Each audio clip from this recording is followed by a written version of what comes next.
மல்லி சீரியலில் அடுத்து என்ன நடக்கலாம் அப்படின்னா, ஸோ மல்லி அந்த லாயர் சொன்ன மாதிரி அடுத்த நாள் காலையில் சீக்கிரமாக கிளம்பி அந்த லாயர் ஆஃபீஸுக்கு போகிறாங்க. போயிட்டு அவங்க கேட்ட மாதிரி சில ப்ரூஃப்லாம் எடுத்து வந்திருக்காங்க. அதெல்லாம் கொடுக்குறாங்க.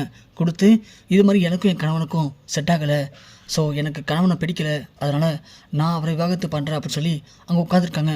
அந்த லாயரும் அதுக்கு தேவையான ஃபார்மாலிட்டிஸ்லாம் பார்த்துட்ருக்காங்க. அப்போன்னு பார்த்து இன்னொரு லேடி வராங்க.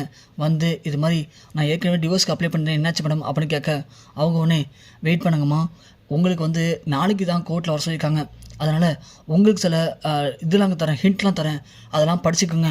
நாளைக்கு கோர்ட்டில் வரும்போது உங்கள் புருஷவங்களை இப்படி தான் துன்புறுத்தான்னு நீங்கள் சொல்லணும்.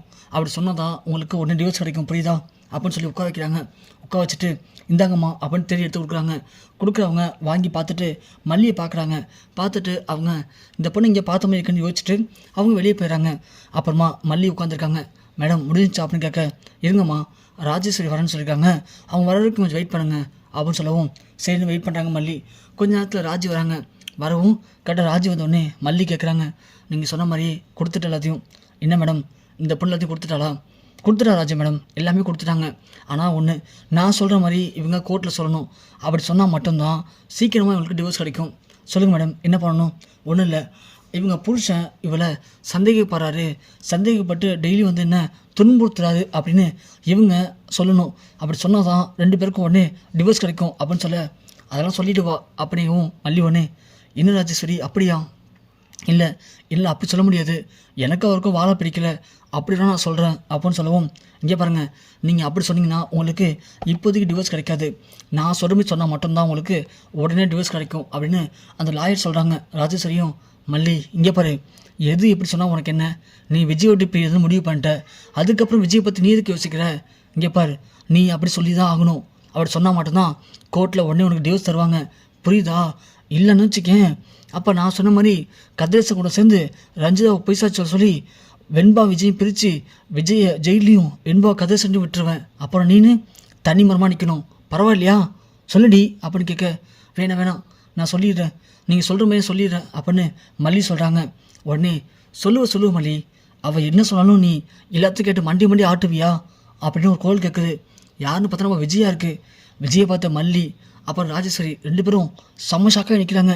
ராஜு ஒன்று, மல்லி பாத்தியா உன் வேலையை காட்டிட்டல, நேற்று உன் பெரியம்மா வீட்டுக்கு அமிச்ச, இன்றைக்கி விஜயே எல்லாத்தையும் சொல்லி இங்கே அழைச்சி வந்திருக்கியா அப்படின்னு கேட்க, ஐயோ ராஜேஸ்வரி சத்தியமாக சொல்கிறேன், நான் ஒரு அழைச்சி வரல, அவருக்கு நான் வந்ததே தெரியாது, ஆனால் அவர் எப்படி இங்கே வந்தார்னு எனக்கே புரியலை அப்படின்னு மல்லி ஷாக்காகி பார்க்குறாங்க. உள்ளே வர விஜய், என்ன மல்லி என்ன அதிர்ச்சியாக இருக்கா? எப்படா விஜய் இங்கே வந்தான்னு சொல்லிட்டு பைத்தியக்கார மாதிரி வீட்டில் சுற்றிட்டு இருந்தான், இவன் இப்படி இங்கே வந்தான்னு யோசிக்கிறியா? ஒன்றும் இல்லை, கொஞ்ச நேரத்துக்கு முன்னாடி ஒரு பொண்ணு வந்தாலும் இங்கே, அவள் நம்ம கம்பெனியில் ஒர்க் பண்ண ஸ்டாஃப் தான், அவள் தான் உன்னை இங்கே பார்த்துட்டு, என்ன சார் மல்லி மேடம் இங்கே இருக்காங்கன்னு சொல்லி எனக்கு கால் பண்ணான், அதான் உன்னை பார்க்கலான்ட்டு வந்தேன். நான் வரும்போது தான் ராஜேஸ்வரி ரொம்ப வேகமாக உள்ளே வந்தா, அப்படின்னு டவுட் ஆகிடுச்சு, இந்த ராஜி நீலாம் இங்கே இருக்கீங்கன்னா அப்போ இந்த ராஜி உன்னை ஏதோ மிரட்டுறான்னு நினச்சேன், அதான் கொஞ்சம் வெயிட் பண்ணி பார்த்தா தானே தெரியுது இந்த ராஜேஸ்வரி ஒன்று தேவையில்லாததெல்லாம் சொல்லி பொய் சொல்லி மிரட்டியிருக்கா, நீங்கள் அதுக்கு பயந்துக்கிட்டு டிவோர்ஸ் பண்ணுற அளவுக்கு வந்துட்டால, அப்போ உனக்கு என் மேலே பாசமே இல்லையா மல்லி அப்படின்னு கேட்க, மல்லி ஏதோ பதில் பேச முடியாமல் அப்படி நிற்கிறாங்க. பார்த்தா அண்ணப்படி வராங்க. என்ன மல்லி பெரிய பேரெல்லாம் பார்க்க ஆரம்பிச்சிட்டவளுக்கு, நான் உங்ககிட்ட 50 தடவை சொன்னேன் அந்த ராஜி பேச்சை கேட்காத, அவள் ஏதாவது சொல்லி உன்னை வாழ்க்கையை கெடுக்க ட்ரை பண்ணுவான்னு சொன்னேன், ஆனால் நீ எதையுமே கேட்காம அவளாம் ஒரு ஆளுன்னு சொல்லி அவள் பேச்சை கேட்டு இன்றைக்கி மாப்பிள்ளை டிவோர்ஸ் பண்ணுற அளவுக்கு வந்துட்டால, ஏன் மல்லி இப்போ உனக்கு புத்தி கெட்டு போச்சு? ஏன் அந்த ராஜு வாங்கிட்ட இப்படிலாம் சொல்லி மிரட்டுறான்னு எங்கிட்ட ஒரு வார்த்தை சொல்லியிருந்தா நானும் சரி மாப்பிள்ளையும் சரி அதுக்கு என்ன பண்ணலாம் எது பண்ணலான்னு உனக்கு ஒரு ஐடியா கொடுத்துருப்பான்ல, ஆனால் இப்படி எதை பற்றியுமே யோசிக்காமல் கொஞ்சம் கூட அறிவே இல்லாமல் அவள் பேச்சை கேட்டு நீ இப்படி வந்து எங்கே நிற்கக்கூடாதுன்னு நினச்சோமோ அங்கே வந்து நிற்கிறிய மல்லி, ஏன் மல்லி? அப்போது அவள் பேச்சுக்கு உனக்கு மதிப்பு இருக்குது, எங்கள் மேலே உனக்கு நம்பிக்கை இல்லையா? சொல்லு மல்லி அப்படின்னு அண்ணப்படி கேட்க, ஐயோ பெரியம்மா ஏன் இப்படி புரிஞ்சுக்காமல் வார்த்தையில் கொள்றீங்க, அந்த இடத்துல எனக்கு என்ன படன்னு தெரியல, அந்த ராஜேஸ்வரி சொன்ன விஷயம் எனக்கு அப்படி இருந்துச்சு, என்னை பொறுத்த வரைக்கும் நான் விஜய் விட்டு பிரிஞ்சு போனாலும் தூரமாக இருந்தாலும் விஜய் வெண்பா 2 பேரும் சேர்ந்துருந்தால் மட்டும்தான் விஜயும் நிம்மதியாக இருப்பார், வெண்பாவும் சந்தோஷமாக இருப்பா, அதனால தான் வேறு வழி இல்லாமல் நான் விஜய் விட்டு பிரியலான்னு முடிவு பண்ண தவிர மற்றபடி விஜயை பிடிக்காமல் பிரியல பெரியம்மா, ப்ளீஸ் பெரியம்மா நீங்களே என்னை புரிஞ்சிக்காமல் பேசி என் மனசை கஷ்டப்படுத்தாதீங்க பெரியம்மா, நான் மட்டும் இப்போ விஜய் விட்டு பிரியலனா விஜய் ஜெயிலுக்கு போயிடுவார் பரவாயில்லையா அப்படின்னு கேட்க, சும்மா நிப்பாட்டு மல்லி, அவள் யார் கடவுளா இல்லை ஜட்ஜா அவள் சொன்னால் ஜெயிலுக்கு போகிறதுக்கு? இங்கே பார் நான் செய்யாத தப்புக்கு நான் தான் செஞ்சேன்னு சொல்லி அவள் என் மேலே 1000 பழி சொல்லலாம். அதை நீ நம்புவியா? நம்ப மாட்டால. அதே மாதிரி கோர்ட்டுக்கு தேவை சாட்சி தான். சாட்சி ரஞ்சிதா பொய் சாட்சி சொன்னால் கோர்ட்டு அப்படியே ஏற்றுக்குமா?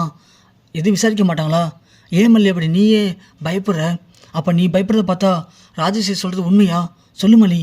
இல்லை விஜய், அவங்க அந்தளவுக்கு என்கிட்ட சொன்னாங்க விஜய். எனக்கு அந்த இடத்துல வேறு வழி தெரியல விஜய். என்னை பொறுத்த வரைக்கும் நீங்கள் வெண்பா 2 பேரும் பிரியக்கூடாது. 2 பேரும் நிம்மதியாக சந்தோஷமாக இருக்கணும். அதுக்காக தான் இவ்வளோ கஷ்டப்படுறேன், போராடுறேன். அதுக்காக தான் விஜய் இப்படி ஒரு முடிவு எடுத்தேன் அப்படின்னு சொல்ல, போது நிப்பாட்டு மல்லி அப்படின்னு சொல்லவும், ராஜீவனே மல்லி இங்கே பாரு, நான் சொல்ல மனசில் வச்சுக்கோ. நான் சொல்ல நடக்கணும்னா டிவோர்ஸ் பேப்பரில் கையெழுத்து போட்டு போயிட்டாரு அப்படின்னு சொல்ல, விஜய் உடனே இங்கே பாரு, உன்னை அக்கான்னு பார்க்குறேன். இல்லைன்னு வச்சுக்கேன் என்ன பண்ணணும்னு எனக்கே தெரியாது. நீ எனக்கு எவ்வளோ குறைச்சி கொடுத்துட்ருக்க. இருந்தாலும் நான் பொறுமையாக அமைதியாக போயிட்டுருக்கேன்னா அதுக்கு காரணம் உன் மேலே இருக்கிற பயம் இல்லை. பொம்பளை ஆச்சுன்னு அமைதியாக போயிட்டுருக்கேன். இன்னொரு வாட்டி திரும்ப திரும்ப என் வாழ்க்கை சீடன்னு வச்சுக்கேன் உன்னை என்ன பண்ணணும் தெரியாது அப்படின்னு விஜய் ராஜி கழுத்தை பிடிச்சி நெருக்கிறாரு. மல்லி ஒன்று வேணாம் விஜய், விட்டுருங்க விஜய், ப்ளீஸ் விஜய் அப்படின்னு கெஞ்சுறாங்க. இங்கே பாரு, இப்பயும் சொல்கிறேன், மல்லிக்காக உன்னை விட்டுட்டு போகிறேன். இன்னொரு முறை இந்த மாதிரி வந்து மல்லிக்கிட்டேயும் எங்கிட்டயும் பிரச்சனை பண்ணணும்னு வச்சுக்கேன், நான் உன்னை இங்கேயே வெட்டி புதைச்சிருவேன் அப்படின்னு ராஜை பிடிச்சி தள்ளி விட்டுட்டு மல்லி கையை பிடிச்சி, இவ தான் என் மனைவி, இந்த ஜென்மம் இல்லை இன்னும் 7 ஜென்மம் எடுத்தாலும் இவ தான் என் மனைவி, இவளை என்கிட்ட யாரும் பிரிக்க முடியாது, வா மல்லி போகலாம் அப்படின்னு மல்லி கையை பிடிச்சி விஜய் அழைச்சிட்டு வீட்டுக்கும் போகிறாரு.